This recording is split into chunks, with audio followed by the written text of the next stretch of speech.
Il n'y a pas de culture française, il y a une culture en France, elle est diverse, elle est multiple. Qui a dit cela? C'est Jean-Luc Mélenchon. Je vous propose d'écouter...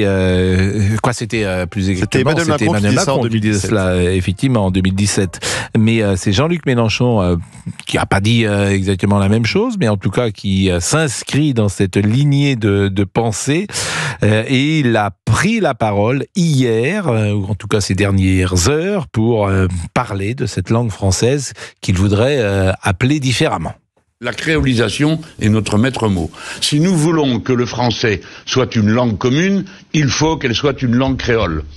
Qu'on vienne me dire comment les 100 millions de Congolais ou bien les millions de Sénégalais n'auraient aucune participation à la création d'une langue qu'ils parlent et qu'ils sont 10 fois plus nombreux que nous à parler, nous Français. Et puis les Français s'y feront. 40% des Français sont bilingues. Alors je pense qu'il y a un certain nombre de mes propres compatriotes qui se font une idée de plus en plus fausse de ce qu'est réellement la France. Jean-Marie Roire était hier sur notre antenne, il était également présent d'ailleurs hier soir avec Christine Kelly, et je vous propose d'écouter ce qu'il a dit sur cette phrase de Jean-Luc Mélenchon. Monsieur Mélenchon est tout à fait dans la ligne provocatrice. Il imagine que la langue française s'est surtout développée grâce aux colonies. Ce qui est une erreur, parce que la langue française a existé bien avant le 19e siècle, et elle a eu une audience dans toute l'Europe bien avant la période 1870, qui a été la grande période coloniale française. Et ça n'expliquerait pas autrement que des écrivains comme Romain Gary, qui était d'origine russe, que Eugène Ionesco, qui était roumain, aient décidé de se convertir à la langue française. Parce que cette langue exprimait quelque chose d'irremplaçable, qui est la France. Évidemment, et c'est terrible quand même que justement dans ce monde où on a besoin de repères et de culture, on pourrait tous se retrouver précisément sur la langue française et souligner sa nuance, sa différence par rapport à d'autres langues comme l'anglais. Je crois par exemple que sur le passé, je parle à l'indicatif, nous avons 4 ou 5 temps. C'est-à-dire qu'on a le passé simple, on a l'imparfait, on a le plus que parfait et on a le passé composé. On a 4 temps à l'indicatif pour exprimer des choses différentes. Et vous vous souvenez, moi j'aime bien le passé simple par exemple. Plus personne n'utilise le passé simple, je trouve que c'est assez littéraire d'ailleurs, et on nous apprenait que le passé simple, c'était quelque chose qui avait eu lieu, mais qui était fugitif, bref. En tout cas qui n'était pas dans l'habitude. C'est pas la même chose de dire je passais à Europe 1 que de dire je passais à Europe 1. C'est fou de dire ça quand même. Hein, ou j'écoutais Europe 1 ou j'écoutais Europe 1. Il y a 2 sens différents avec un S ou pas en moins dans les 2 cas. Moi je trouve qu'il y a une jubilation à ça. Parce que c'est notre histoire, c'est notre nuance, c'est notre intelligence, et c'est ça qu'on devrait mettre en valeur. Écoutons ce que disait Emmanuel Macron, d'ailleurs en 2017, comme le rappelait très justement ce matin, d'ailleurs à 6h15, et je vous ai écouté, cher Laurent Tessier, comme chaque matin, écoutez ce que disait le président de la République sur la culture. Il n'y a d'ailleurs pas une culture française, il y a une culture en France. Elle est diverse, elle est multiple. Je pense qu'il ne redirait pas ça d'ailleurs aujourd'hui. Parce que c'est des phrases qui ont marqué son quinquennat, son double quinquennat. Je trouve pas ça très malin d'avoir dit ça, pour tout vous dire. D'abord, ça provoque, ça heurte les gens. Je vois pas l'intérêt de dire des choses comme ça. Mais ça, c'est le mystère Emmanuel Macron. Et puis, dans le journal de France 2, lundi soir, je voulais vous faire écouter peut-être quelque chose sur une caméra cachée. Lundi soir, France 2 a consacré un long format de 4 minutes 40 sur le chef d'entreprise Pierre-Édouard Stérin. Et forcément, ils ont glissé une caméra cachée dans une structure qui s'appelle le Canon Français, qui organise des banquets festifs, qui met en avant le terroir, qui met en avant le patrimoine. 4 minutes 40 sur ce sujet. Rien sur les autres, comme vous imaginez, comme les violences lors de la fête de la musique samedi soir. Ça les intéresse davantage. C'est une manière aussi d'attaquer, là encore, une des traditions françaises. Alors écoutez cet extrait du journal. Des créateurs de contenus mettent en valeur le terroir français.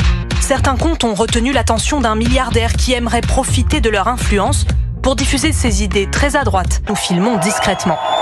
Une ambiance festive, avec chants et plats régionaux.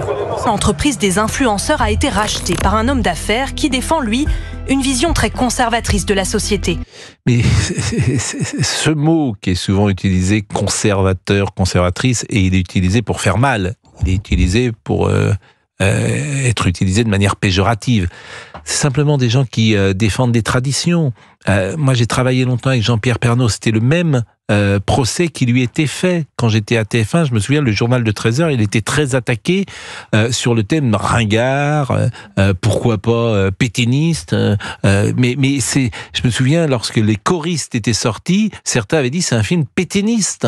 C'est toujours les mêmes. Pourquoi ? Parce que c'était un film simplement du passé ou des traditions qui mettait en valeur le chœur ou la chorale, des choses comme ça. Alors effectivement, des choses anciennes, mais c'est pas être conservateur, c'est aimer les traditions. C'est différent, mais on peut aimer les traditions et la modernité. Il n'y a pas d'incompatibilité là-dedans. On est avec Roch. Bonjour Roch. Bonjour Pascal. Comment allez-vous ? Et vous êtes agriculteur ? Exactement, ouais. Je suis en train de désherber des hectares de courges à la main, là, et quand j'entends M. Mélenchon qui dit ce qu'il dit, je me dis, mais pauvre France, s'il veut que la langue française ne soit plus la langue française, on aimerait bien que Jean-Luc Mélenchon ne soit plus français non plus. Et qu'ils arrêtent de vouloir détruire la France jusque dans sa langue. Et ça devient vraiment insupportable. Vous disiez tout à l'heure, on n'emploie plus le passé simple, on n'emploie plus le subjonctif à l'imparfait plus que parfait. Et tout est bon pour la gauche pour vouloir se débarrasser de tout ce qui fait la France jusque dans sa langue, qui est la manière d'exprimer ce que l'on pense. C'est vraiment scandaleux, et moi j'en veux beaucoup à tous ces gens qui, aux dernières législatives, n'ont pas fait barrage contre Jean-Luc Mélenchon, et on se retrouve aujourd'hui avec 200 députés complètement gauchistes à l'Assemblée qui foutent le bazar, et la France perd du temps. Bah je suis d'accord avec vous, mais c'est les Français qui votent, hein. Ça c'est ce qu'on appelle. C'est les Français qui votent. C'est ce qu'on appelle la démocratie. La prochaine fois, s'ils sont pas contents, ils voteront différemment. Ouais, bien sûr, mais il y a quand même des hommes politiques de droite et du centre qui n'ont pas joué du côté de la France aux dernières législatives.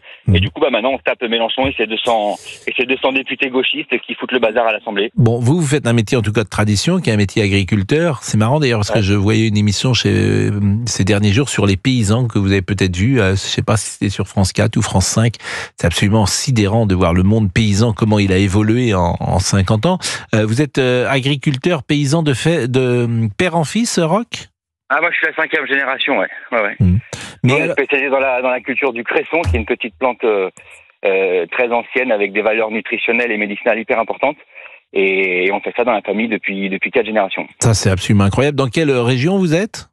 On est au sud-est de Lyon, à Saint-Symphorien-d'Ozon exactement. Bon, le cresson, vous le faites pousser pour qu'il soit vendu à qui ? Parce qu'on mange du cresson dans les soupes. Pascal, par exemple, vous pouvez en acheter chez votre primeur. Mais le cresson, il est ajouté à d'autres aliments ou il se mange tout seul, le cresson ? Le cresson, on a pour slogan de dire c'est bien plus qu'une salade, et dans le cresson tout est bon comme dans le cochon. Ah bon ? Donc le cresson c'est aussi bien une plante qui se mange crue toute seule, c'est bourré de vitamines, de fer, de calcium, etc. Il faut qu'on en mange alors du cresson. Bien sûr, envoyez-nous du cresson. Non mais vous en mangez vous du cresson ? Une petite soupe de cresson, c'est très bon. Avec un peu de crème fraîche. Non mais sérieusement, quand est-ce la dernière fois que vous avez mangé une soupe de cresson ? Bon, ça c'est ma grand-mère qui les faisait, mais j'en ai déjà mangé. Et elle est morte quand, votre grand-mère ? Il y a une quinzaine d'années. Cette soupe de cresson était très bonne. Cette soupe de cresson depuis 15 ans. Bah oui, mais on a quand même mangé. Oui, mais pardonnez-moi de le dire comme ça, moi je mange jamais de cresson, donc je m'interroge. Vous avez des yaourts dans vos frigos, c'est normal. Non mais je ne sais même pas si ce midi, si je vais... cresson frite, ça se fait pas trop. Hein. si je vais ce midi chez mes amis et que je demande du cresson, je crois qu'ils n'en ont pas. C'est qui vos amis ? Regardez, à la cantine. On va faire de la pub pour une enseigne de supermarché un peu connu où il y a frais dedans. Et vous achetez une barquette de cresson, vous faites une salade de tomates à midi, vous venez ciseler des feuilles de cresson par le dessus, ça vous pimente votre salade et vous prenez des vitamines pour tout le reste de l'été. Pascal, je vais vous acheter du cresson cet après-midi et demain vous en dégusterez. C'est une très bonne idée. Vous êtes combien dans votre ferme ? Je ne sais pas si on dit ferme, d'ailleurs exploitation, on dit davantage peut-être. Sur la culture du cresson, on appelle ça une cressonnière. Oui. Et on est 4 personnes à travailler à plein temps puisque tout se fait de façon manuelle. Il y a eu assez peu d'évolution. Ça c'est fou ça. Voilà. Qu'est-ce que vous appelez manuel ? Parce que là, vous dites que vous désherbez et vous désherbez à main nue, si j'ai bien compris. Ouais. Alors là, c'est une culture de courge dont je vous parle, mais oui, c'est à la main. Sous les 38 degrés, là, on arrache. Et vous êtes courbé toute la journée. Un petit peu, oui, mais bon, si vous on savez, désherbe... pour gagner son pain, il faut souffrir un petit peu. Pardonnez-moi, moi j'aime bien poser souvent des questions de savoir comment les uns et les autres travaillent. Vous êtes courbés comme Julien. Non, mais vous êtes courbés toute la journée pour désherber, nous sommes d'accord. Mais il n'y a pas possibilité de désherber. C'est formidable d'ailleurs, le progrès. C'est à la fois formidable et presque poétique. C'est-à-dire qu'il n'y a pas une machine qui puisse faire ce que vous faites à la main.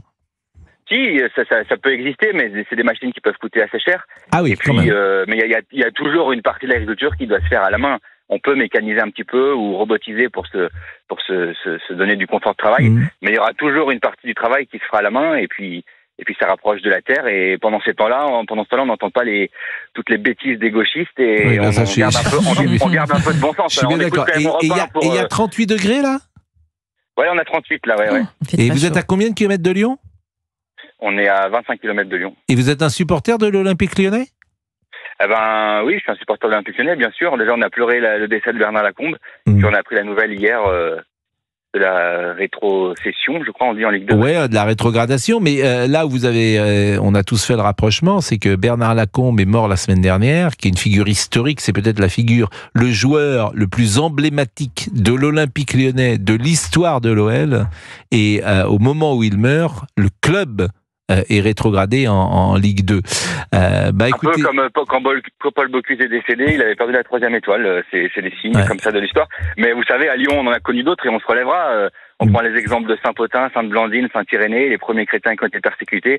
Et c'est devenu la ville de Lyon s'est développée... Sainte-Blandine, c'est Blandine et les lions, c'est elle ? Bien sûr. Ouais, c'est Blandine et les lions. La fameuse Blandine et les lions, où les lions ne l'avaient pas mangé, si j'ose dire. Exactement. En tout cas, c'est la légende. Et elle était à Rome. Blandine avait été jetée, une esclave, sans doute, ou en tout cas pour les jeux du cirque. Et les lions, c'était devant Blandine, couchés devant elle, et ne l'avaient pas dévorée. Blandine, je crois que c'était pas à Rome, c'était à Lyon, mais ça devait être Sainte-Agnès à Rome, je crois, où c'est arrivé comme ça, oui. Sainte-Blandine, son martyr a été à Lyon, dans le théâtre antique, en dessous de Fourvière, encore aujourd'hui, qu'on peut visiter. Bon, c'est sympa, Roch. Et alors, vous avez quel âge, Roch ? Moi, j'ai 28 ans. 28 ans, donc vous n'avez pas d'enfants. Donc la 6e génération, c'est pas tout de suite. Si, j'ai déjà 3 enfants. 3 enfants, vous avez ? Mais quel âge ils ont ? 4 ans et demi, 2 ans et demi et 4 mois. Oui, bon. Et votre femme était agricultrice également ? Ou elle fait... Pas du tout. Non, pas du tout. Elle travaille peut-être ? Elle est déjà pas mal occupée avec nos enfants et puis elle donne des petits coups de main, surtout... Oui, vous avez raison, avec 3 enfants... Voilà. Bon, c'est toujours, comme toujours, intéressant d'écouter la vie des uns et des autres et le cresson. Alors, quand est-ce que vous avez mangé du cresson la dernière fois ? Sérieusement ? Ah non, mais je sais pas. Ah non, mais moi, j'ai jamais dit que j'en avais mangé. Julien Blanc, vous en mangez du cresson ? J'adore la soupe de cresson. C'est super bon. La soupe de cresson. Et quand est-ce que vous en avez mangé pour la dernière fois ? Il y a un mois, quelque chose comme ça. Ah, mais vous faites votre propre soupe dans ces cas-là, vous mixez, vous l'achetez ? Non, j'en suis pas à ce niveau-là. Vous achetez chez le marchand de cresson, chez le marchand de soupe. Voilà. Des petites briques. Ou le supermarché. Le supermarché, quoi. Ça existe encore, ça. Mais bien sûr, ça existe, bien sûr. Et Laurent, vous avez mangé un petit cresson aussi ? Pas du tout. Comme Boubouk. Bon. Non, mais attendez, je vais aller en acheter. Et Alexandre Marre ? Non, moi je suis plus de la mâche. C'est bon la mâche aussi. Mais la mâche, la mâche, je trouve que c'est pas pratique à manger la mâche. C'est vrai. J'aime bien. C'est vrai, je suis d'accord avec vous. C'est pas pratique parce que on en a plein les dents après. On en a plein les dents. Je suis assez d'accord. Mais voilà, avec Géraldine, moi je suis pragmatique. La mâche, vous mangez de la mâche, vous ? Mais non, j'en mange pas parce que c'est justement, moi j'aime bien la laitue.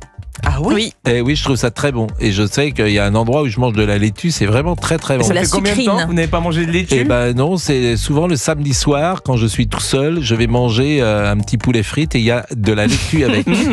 D'accord. Poulet frites. Exactement. D'accord. Il est 11h48. Je vous donne des informations capitales. Essentielles. Il est 11h48. Bon, c'est mercredi, je vous le rappelle. C'est bientôt les vacances. On termine le 4 juillet. Et dans 12 minutes, on bascule pour la dernière fois. Pour la dernière fois, vous vous rendez compte ? C'est incroyable. C'est incroyable. Ça fait combien d'années que vous faites de la mi-journée ? De la mi-journée, oui, vous en radio. Je fais de la mi-journée. Vous êtes à l'antenne en mi-journée. 7e saison. À la mi-journée. 7e saison, avec Laurent Tessier. Oui, 7 ans, un septennat. Et l'année prochaine, je vais retrouver le temps pouvoir refaire du sport un peu. Oui, parce que là, il était temps. Parce que là, hier, le pantalon était un peu serré. S'il pouvait parler, il se serait... Vous avez eu du mal à le défaire, c'est ce que je voulais dire. Oh non, Géraldine. Voyons. Mais Ami, c'est mais j'enlève ça. C'est plus une petite, une blagounette. Oh non, il faut modérer l'antenne. Mais oui, c'est vraiment. Oui. Non, mais c'est vrai que ça vous fait regardez mon pantalon. Ça, c'est agréable. Oh, chère Géraldine. Un peu de gainage, ça fera du bien. Un peu de quoi ? De gainage. Mais j'en ai fait ce matin aussi du gainage. Oui, ce matin. Oui. Non, mais arrêtez. Je vous donne ma parole d'honneur sur. Vous savez pourquoi ? Parce qu'hier, ça vous a marqué quand vous vous avez dit que vous avez pris un petit peu de poids. Bien sûr. Je vous ai écouté, vous avez beaucoup d'influence sur moi. Il est 11h49 et effectivement, ça fait 7 ans et on reprendra l'année prochaine, on retrouvera des déjeuners. Pourquoi pas ? Sera à l'antenne entre 16h et 18h. Exactement, si vous êtes sage. À tout de suite.